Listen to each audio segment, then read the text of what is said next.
Mithu sir English learning পয়েন্টের পক্ষ থেকে সবাইকে আবারও স্বাগতম। আজকে আমরা দ্বিতীয় পর্ব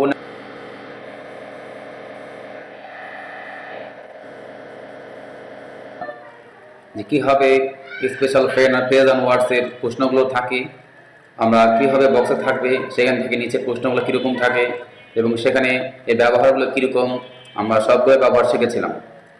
তো আজকে আমরা এর দ্বিতীয় পর্ব নিয়ে কাজ করছি, স্পেশাল ফ্রেজ ওয়ার্ডসের কাজ হয়। তো বন্ধুরা, ভিউয়ার্সরা, আমরা গত ক্লাসে আমরা এর প্রথম 5টি ফ্রেজের ব্যবহার দেখেছিলাম, যে 5টি ফ্রেজ খুবই গুরুত্বপূর্ণ ছিল, যেটা আমরা খুব সহজেই শর্ট টেকনিকে 5টা মিনিটের মধ্যে আমরা 10টা মার্কস ক্যারি করতে পারি। যার জন্য অবশ্যই আমাকে 10টি ফ্রেজ অবশ্যই শিখতে হবে, যে 10টি পরীক্ষায় থাকে। তো আজকে আমরা দ্বিতীয় পর্ব নিয়ে কথা বলছি, যেখানে প্রথম পর্বে 5টি ফ্রেজ শিখেছিলাম, আমরা ক্লাস করেছিলাম 5টা ফ্রেজ নিয়ে। আজকে আমরা বাকি 5টি ফ্রেজ নিয়ে আমরা ক্লাস করছি। তো প্রথমটা হচ্ছে লেট অ্যালোন।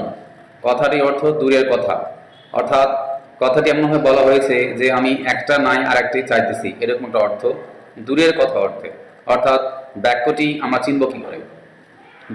বুঝতে হচ্ছে বাক্যটি অবশ্যই নেগেটিভ থাকবে। তো আমরা এখানে দেখতে পাচ্ছি নোট লেখা আছে বাক্যটি নেগেটিভ থাকে, অর্থাৎ ফ্রেজ হিসাবে আমাদের পরীক্ষায় বক্সের মধ্যে লেট অ্যালোন কথাটি বরাবরই থাকে, প্রায় সবগুলো বোর্ডের কোয়েশ্চেনই দেখা যায়। তো সেখান থেকে আমরা এই লেট অ্যালোন কথাটি আমরা সহজে ব্যবহার করতে পারি। তো কি করে বুঝবো বাক্যটাতে লেট অ্যালোন হবে? তা বুঝবো হচ্ছে বাক্য নেগেটিভ দেখে। তো আমরা সহজেই খেয়াল রাখবো যে 10টি প্রশ্ন থাকবে নিচে, এ থেকে জেড পর্যন্ত, এর মধ্যে একটি মাত্র বাক্য আছে যেখানে নেগেটিভ থাকবে। বাক্য নেগেটিভ বলতে কিরকম হতে পারে? নেগেটিভ বলতে হতে পারে can not, could not, does not, do not, did not. ঠিক এইরকম নেগেটিভ থাকে বাক্যটা। আর তাছাড়া আমরা একটা কম্পেয়ার দেখতে পারি, লেখা আছে যে he can not walk dash run. তো এই যে গ্যাপ দেখতে পাচ্ছি আমরা, এই গ্যাপের মধ্যে অবশ্যই লেট অ্যালোন কথাটি হবে, কারণ ব্যাকওয়ার্ড নেগেটিভ রয়েছে। হি ক্যান নট তার মানে ব্যাকওয়ার্ড নেগেটিভ। তারপর নিচে লেখা আছে শি ডাজ নট, এমনি মানে নেগেটিভ। কিন্তু দেখো এই নেগেটিভ দিয়ে কিন্তু সহজে আমরা লেট অ্যালোন কথাটি বসাতে পারি। অর্থাৎ 10টা বাক্যের মধ্যে একটি মাত্র বাক্যে সাবজেক্টের পরে নেগেটিভ ফর্ম থাকবে, সেই বাক্যগুলোতে আমরা লেট অ্যালোন ফ্রেজটা আমরা ব্যবহার করতে পারি। আর তাছাড়া আর একটা কম্পেয়ার করতে পারো, যেমন এখানে ওয়াকের সাথে রানার সম্পর্ক, হাঁটার সাথে দৌড়ানোর সম্পর্ক রয়েছে। যেমন হি ক্যান নট ওয়াক, সে হাঁটতে পারে না, লেট অ্যালোন রান, দৌড়ানো তো দূরের কথা। নিচে লেখা আছে she does not have a button phone, তার একটা বাটন ফোনে নাই, লেট অ্যালোন স্মার্টফোন, সেই স্মার্টফোন দূরের কথা। তো আমরা এখানে সহজে বুঝতে পারছি ব্যাকওয়ার্ড নেগেটিভ আছে। এছাড়াও দুটি ব্যক্তির মধ্যে, দুটো বস্তুর মধ্যে সাধারণত তুলনা করা বোঝাবে, এটা নয়তো ওইটা। আমরা অনেকে প্রশ্ন করে থাকি, অনেকে কথা বলি যে আমি মাসে 5,000 টাকা আয় করতে পারি না, 50,000 টাকা তো দূরের কথা। এই যে দূরের কথা অর্থ একটার সাথে একটা কম্পেয়ার, আর তাছাড়া নেগেটিভ তো থাকবেই। এই দেখেও আমরা বুঝতে পারি সহজেই বাক্যটায় লেট অ্যালোন কথাটি বসানো যাবে। তো আশা করছি তোমরা সহজেই এই লেট অ্যালোন ফ্রেজটা ব্যবহার করতে পারবে। আবারও বলতেছি, 10টা বাক্যের মধ্যে একটি মাত্র বাক্য নেগেটিভ থাকবে এবং সেই বাক্যটাতেই আমরা লেট অ্যালোন ব্যবহার করব। তো আছে অ্যাজ ইফ এবং অ্যাজ দো। অ্যাজ ইফ এবং অ্যাজ দো এই ফ্রেজ দুটি পরীক্ষায় বরাবরই দেখা যায়। তো মনে রাখতে হবে, আমরা বেশিরভাগই পরীক্ষায় যারা কোশ্চিন সেটার তারা সেট করে যে কোশ্চিন সেটা অ্যাজ ইফ কথাটি বেশি ব্যবহার করে। তো আমাদের অ্যাজ ইফ এবং অ্যাজ দো যেটাই থাক, এটা ফ্যাক্ট না, যেটাই থাকবে আমরা সেটাই দিতে হবে। দুটি থাকবে এমনটা না, অ্যাজ ইফ কিংবা অ্যাজ দো যে কোনো একটি ব্যবহার করবে। তো অ্যাজ ইফ অ্যাজ দো যদি বক্সের মধ্যে থাকে, তাহলে 10টা বাক্যের মধ্যে নিশ্চয়ই একটা বাক্যে বসবে। তো কোন বাক্যে বসবে আমরা এক মিনিটে দেখি যেন মনে হয়। অর্থাৎ বাক্যটি এমনভাবে ব্যবহার করা হয়েছে যে এমনভাবে সেই ব্যক্তি বা কথাগুলো বলতেছে, এমনভাবে আচরণ করতেছে যেন সে অনেক কিছু বা এটা করতে পারে, ওটা আদৌ কিছু করতে পারে না। অর্থাৎ যা বলবো তার উল্টাটা হবে। আমরা আসলে এইভাবে শিখবো না, মনে রাখবো টিক্স যেটা, যে গ্যাপের পরে ওয়ার কিংবা হ্যাড থাকে। অর্থাৎ এই গ্যাপগুলো বাক্যের মধ্যে থাকে, যে বাক্যের মধ্যে গ্যাপ থাকার পরের অংশে দেখা যায়, পরের গ্যাপের পরের অংশে আমরা দেখবো ওয়ার কিংবা হ্যাড পাওয়া যাবে। এগুলো ক্ষেত্রে আমরা অ্যাজ ইট কিংবা অ্যাজ দো ব্যবহার করতে পারি। কিছু এক্সাম্পল দেখতে পারি আমরা, যেমন she behaves dash she were brilliant. তো শিক্ষার্থী বন্ধুরা দেখতে পাচ্ছ যে মাঝখানে কিন্তু দুই বাক্যের মাঝখানে কিন্তু ব্ল্যাঙ্ক রয়েছে, ফাঁকা আছে।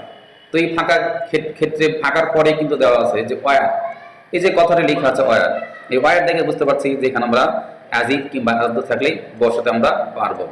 আর একটা এক্সাম্পল ক্ষেত্রে হি টক সাস ইন এ ওয়ে, সে এমনভাবে কথা বলে dash he had known something, যেন সে কোনো কিছু জানে, কিছু জানে। আমরা এখানেও কিন্তু হ্যাড রয়েছে, এটা ছিল ওয়ার, নিচেটা রয়েছে হ্যাড। তো এইটাই যে পার্থক্য, যে গ্যাপ থাকে ব্যাকের মধ্যে, গ্যাপের পরে দেখবো আমরা ওয়ার কিংবা হ্যাড। ওয়ার দেখে কিংবা হ্যাড দেখে আমরা সহজেই চিহ্নিত করতে পারি যে এখানে আমরা অ্যাজ ইফ এই বাক্যটাতে বসানো যাবে, অর্থাৎ এই ব্ল্যাঙ্কে অ্যাজ ইফ বসবে। এখানে কিছু জিনিস লেখা আছে, কিছু কিছু ক্ষেত্রে ভার্বের ফার্স্ট ফর্ম থাকে। তো আসলে প্রশ্ন হতে পারে যে ওয়ার হ্যাড না থাকে তাহলে অন্য কিছু থাকতে পারে। হ্যাঁ, কিছু কিছু কোশ্চেন ছাড়া রয়েছে যার প্রশ্ন তৈরি করে যে কিছু কিছু ক্ষেত্রে ওয়ার কিংবা হ্যাড না দিয়ে অন্যান্য বাক্যগুলো ব্যবহার করে থাকে, কিন্তু বাক্যের অর্থটা একই রকম থাকে, শুধুমাত্র ওয়ার হ্যাড দেখা যায় না। তাহলে কি থাকতে পারে প্রশ্ন হতে পারে, তার কি হবে না? অবশ্যই হবে। কি হতে পারে? ভার্বের ফার্স্ট ফর্ম। আমরা দেখতে পাচ্ছি 3 নাম্বারটায়, দ্য বয় টক্স, বালকটি কথা বলে, dash he got a plus, যেন সে প্লাস পেয়ে গেল। আসলে কিন্তু সে পায়নি, কিন্তু কথাগুলোর ভাঁড়টা এরকম যেন এ প্লাস সে পেয়েছিল, কিন্তু আসলে আদৌ পায়নি। তো এখানে দেখতে পাচ্ছ যে গ্যাপের পরে কিন্তু ওয়ার কিংবা হ্যাড আমরা দেখতে পাচ্ছি না। তাহলে কি হবে না? নিঃসন্দেহে এখানেও হবে, কারণ বাক্যের অর্থটা আগের দুটি বাক্যের অর্থের মধ্যেই প্রকাশ করছে, কিন্তু এখানে পার্থক্য যে ওয়ার কিংবা হ্যাড দিয়ে বাক্যটা তৈরি না হয়ে ভার্বের পাস্ট ফর্ম করা আছে, দ্যাট ইজ অ্যাজ ইফ এবং অ্যাজ দিয়ে এখানে বসানো যাবে, অর্থাৎ অ্যাজ ইফ অ্যাজ দো এরকম বাক্যগুলোতেই আমরা বসাতে পারি। তো সহজভাবে আমরা বলতে পারি, নর্মালি বেশিরভাগ ক্ষেত্রে দেখা যায় যে গ্যাপের পরে ওয়ার কিংবা হ্যাড দেখা যায়, তখন আমরা অবশ্যই অ্যাজ ইফ কিংবা অ্যাজ দো যেটা থাকবে সেটা আমরা ব্যবহার করব। পরেরটাই দেখি, was born. Was born, B born, এই যে দুটি ফ্রেজ লেখা আছে, তো পরীক্ষা আসলে কি দুটাই থাকে? না, দুটাই থাকে না। তাহলে কোনটা থাকে? ওয়াজ বর্নটা সাধারণত বেশিরভাগই দেখা যায়, প্রশ্ন যারা তৈরি করে তারা ওয়াজ বর্নটাই দেয়।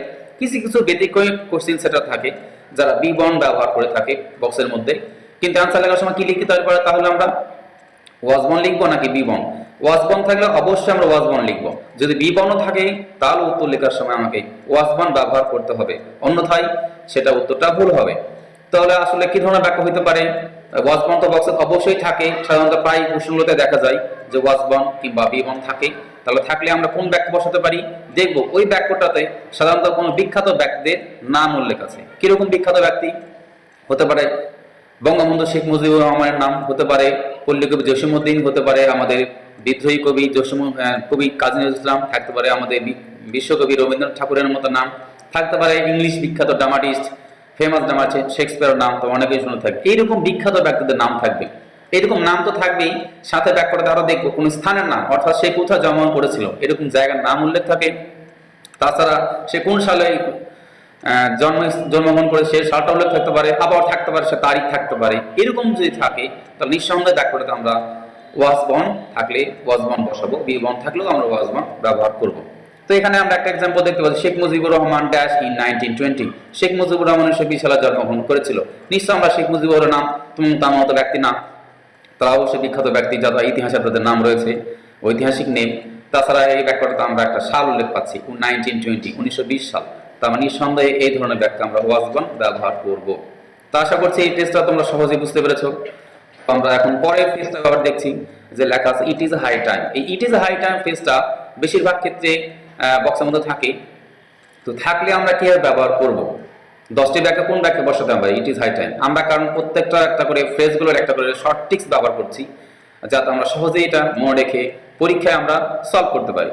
তো কিরকম বিষয়টা? যেমন নোট লেখা আছে যে গ্যাপ এর পরে ভার্বের ফার্স্ট ফর্ম থাকবে, মানে গ্যাপটা কোথায় থাকতে পারে? তাহলে অবশ্যই দেখব 10টি বাক্যের মধ্যে প্রথমে বাক্যের শুরুতেই অবশ্যই একটা ব্র্যাকেট দেওয়া, ব্ল্যাঙ্ক থাকে, একটা ফাঁকা আছে শুরুতে, বাক্যের শুরুতেই ফাঁকা। এই ফাঁকার পরে দেখা যাবে একটা সাবজেক্ট আছে এবং একটা ভার্বের ফার্স্ট ফর্ম রয়েছে, যেটাকে আমরা নাকি সবাই বলি আমরা ভার্বে পাস্ট ইনডিফিনিট সেন্টেন্স আছে, পাস্ট ইনডিফিনিট বাক্য।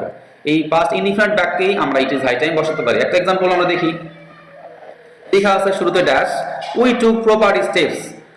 ইট ইজ হাই টাইমের বাংলাটা একটা নজর দেখে নিতে পারো, এখনই উপযুক্ত সময়, মানে এখন উপযুক্ত সময় আমাদের কিছু করা।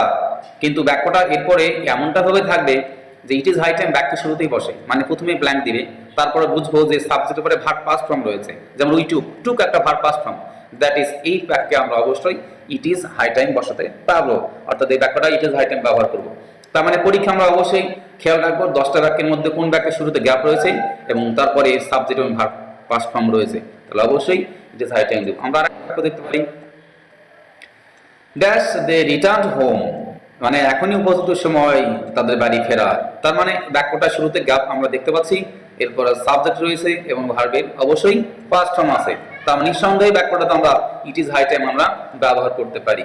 তো শিক্ষার্থী বন্ধুরা, তোমরা সহজেই ইট ইজ হাই টাইম নিশ্চয়ই বুঝতে পারছো যে 10টা বাক্যের মধ্যে কোন পজিশনে বা কোন বাক্যে আমরা ইট ইজ হাই টাইম ব্যবহার করতে পারি। তো আমরা কথা বললাম যে বাক্যের শুরুতে ব্ল্যাঙ্ক থাকবে, এরপরে একটা ফার্স্ট ইনডিফিনিট বাক্য থাকবে, মানে সাবজেক্ট এবং ভার্ব যে কোনো বাক্যই হতে পারে, কিন্তু আমরা শুরুতে গ্যাপে পড়ে ফার্স্ট ইনডিফিনিট বাক্য থাকবে, তাহলে সেখানে ইট ইজ হাই টাইম আমরা ব্যবহার করতে পারি। তো আশা করছি এই টেস্টটা তোমরা সহজেই আয়ত্ত নিয়ে আসতে পারছো। আমি তোমাদেরকে বলবো একটা কথাই, যে তোমরা খাতা কোশ্চেন নিয়ে বই নিয়ে প্র্যাকটিস করতে বসে যাও। গত ক্লাসে 5টি ফেজ শিখিয়েছি এবং আজকের ক্লাসে যে ফেজগুলো শিখেছি এই ফেজগুলো তোমরা সহজে শর্ট টিক্স নোটগুলো ব্যবহার করে নোটে যেগুলো লেখা আছে এগুলো দেখে দেখে তোমরা সহজে প্র্যাকটিস করা শিখতে পারবা। সহজেই এখান থেকে আমরা 5টি মার্কস আমরা ক্যারি করতে পারি। তো আমরা আসলে মিনিং না বুঝে শর্ট ওয়েতে শর্টকাট ওয়েতে আমরা করব, এটা মুখস্থ করার কিছু নাই। তো এবার আমরা পরের ফেজটা দেখি। আসা হলো সো দ্যাট, মানে ইন অর্ডার দ্যাট। এই সো দ্যাট আর ইন অর্ডার দ্যাট এই ফ্রেজ দুটি পরীক্ষায় আসলে দুটিই থাকে না, আমাদের যে কোনো একটা থাকে। তো মোস্ট অফ দ্য ক্ষেত্রে আমরা সো দ্যাট ব্যবহারটাই বক্সে দেখতে পাই। তো এই ফ্রেজ যদি ফ্রেজটা থাকে তাহলে বাংলা কি হতে পারে, বাংলাটা হচ্ছে যাতে করে। অর্থাৎ এই ফ্রেজটা আমরা যখন ব্যবহার করব 10টা বাক্যে, তাহলে কোন বাক্যে বসাতে পারি, গ্যাপের পরে। মানে গ্যাপটা বলতে আসে কি, বাক্যের শুরুতে নাকি মধ্যে? না, অবশ্যই মধ্যে। দুই বাক্যের মধ্যে যদি আমাদের ব্ল্যাঙ্ক থাকে, ফাঁকা থাকে, এবং ব্র্যাকেটের পরে দেখবো অর্থাৎ গ্যাপের পরে দেখবো, গ্যাপের পরে ফাঁকা জায়গার পরে ক্যান কিংবা কুড, এই যে দুটি মডেল অক্সিলারি ভার্ব কোন একটা দেখতে পাওয়া যাবে। দুটি থাকবে না, যে কোনো একটা বাক্যে একটা ব্যবহার হয়, হয় ক্যান নাই কুড। মানে ব্যাকওয়ার্ড প্রেজেন্ট টেন্সে থাকলে ক্যান, আর ব্যাকওয়ার্ড পাস্ট টেন্স থাকলে কুড ব্যবহার হবে। তখন নিঃসন্দেহে আমরা বলতে পারি এখানে সো দ্যাট ব্যবহার হবে। আর ইন অর্ডার দ্যাট থাকলে সেটা ব্যবহার করতে পারি, দুটো একই জিনিস, কিন্তু আসলে ইন অর্ডার দ্যাটটা কমই দেখা যায়, সো দ্যাটটা সাধারণত বেশি দেখা যায়। তো আমরা একটা এক্সাম্পল দেখতে পাচ্ছি ভিউয়ার্স, যে উই স্টাডি মোর, আমরা পড়াশোনা করি, dash we can get good result, আমরা যাতে ভালো ফলাফল পেতে পারি বা পাই। তো আমরা দেখতে পাচ্ছি নিঃসন্দেহে আমরা বলেছিলাম বাক্যের মধ্যে গ্যাপ থাকবে, এখানে উই স্টাডি মোরের পরে একটা ব্ল্যাঙ্ক রয়েছে। এরপরে আমরা পরের বাক্যে বলেছিলাম ক্যান বা কুড একটা মডেল অক্সিলারি ভার্ব থাকবে। তো ক্যান নিঃসন্দেহে দেখতে পাচ্ছি আমরা উই ক্যান, ক্যান, এই যে ক্যানটা দেখে আমরা বুঝবো যে দুই বাক্যের মধ্যে গ্যাপ থাকার পরে ক্যান রয়েছে, তার মানে এখানে আমরা সো দ্যাট ব্যবহার করতে পারি। তো আমরা এখানে একটা কথা বলে রাখতে পারি যে এর আগে বিগত কয়েকটা ফ্রেজের ক্ষেত্রে, যেমন ফার্স্ট ক্লাসে আমরা লেস্ট নিয়ে কথা বলেছিলাম, লেস্ট মানে যাতে না বা নইলে, ওইখানেও কিন্তু আমরা মাঝখানে গ্যাপ ছিল, কিন্তু দেখো গ্যাপের পরে ওখানে বলা হয়েছিল শুড বা মাইট থাকবে। এর কিছুক্ষণ আগে আমরা এই ক্লাসে আজকে একটা কথা বললাম যে বাক্যের মধ্যে গ্যাপ থাকবে, গ্যাপের পরে দেখবো আমরা ওয়ার কিংবা হ্যাড থাকবে, সেখানে আমরা অ্যাজ ইফ অ্যাজ দ্য ব্যবহার করবো। তো গ্যাপ কিন্তু মাঝখানে আমরা 2-3টা পাচ্ছি, কিন্তু সবগুলা কিন্তু এক একটা আলাদা করে টিক্স রয়েছে, একটা ভ্যারিয়েশন কিন্তু আলাদা রয়েছে। লেস্টের ক্ষেত্রে শুড মাইট থাকলে এই লেস্ট বসে, অ্যাজ ইফের ক্ষেত্রে ওয়ার কিংবা হ্যাড থাকলে সেখানে অ্যাজ ইফ বসতে পারে, কিন্তু এইখানে আমরা ক্যান বা কুড, এই যে দুটি মডেল অক্সিলারি এগুলো থাকলেই শুধুমাত্র আমরা সো দ্যাট ব্যবহার করতে পারি। আমরা একটা এক্সাম্পল আরো দেখতে পারি, শি মেড সাম ফুডস, সে কিছু খাবার রান্না করলো, dash she could serve the guest. সেখানে তোমরা নিশ্চয়ই বুঝতে পারছো দেখে যে হ্যাঁ গ্যাপের পরে আমরা কুড পাচ্ছি, তার মানে নিঃসন্দেহে সো দ্যাট ব্যবহার করতে পারি। আগেরটা যেমন ক্যান ব্যবহার হয়েছিল, এখানে কুড ব্যবহার হয়েছে। তো আশা করছি তোমাদের এই ফেজগুলো নিয়ে কোনো সমস্যা থাকবে না, সহজেই এই নোটগুলো পড়ে রাখবা, নোটগুলো মনে রাখবা। আসলে এগুলা বুঝে বুঝে পড়ার মতো, শর্টকাটে তো মনে রাখার মতো। আমরা অনেক শিক্ষার্থী আমাদের বলে যে স্যার খুব অল্প সময়ে খুব সহজেই আমরা পরীক্ষায় এই 5টি মার্কস আমরা পাই, অল্প সময়ের মধ্যেই শর্ট নিয়মে আমরা এগুলো অ্যান্সার করতে পারি, যাতে আমরা 5টি মার্কস সহজেই পাই। তো ধন্যবাদ সবাইকে, আজকে এই পর্যন্তই। আমরা পরে ক্লাস নিয়ে আবার আলোচনা করবো। আজকে এই পর্যন্তই, আল্লাহ হাফেজ।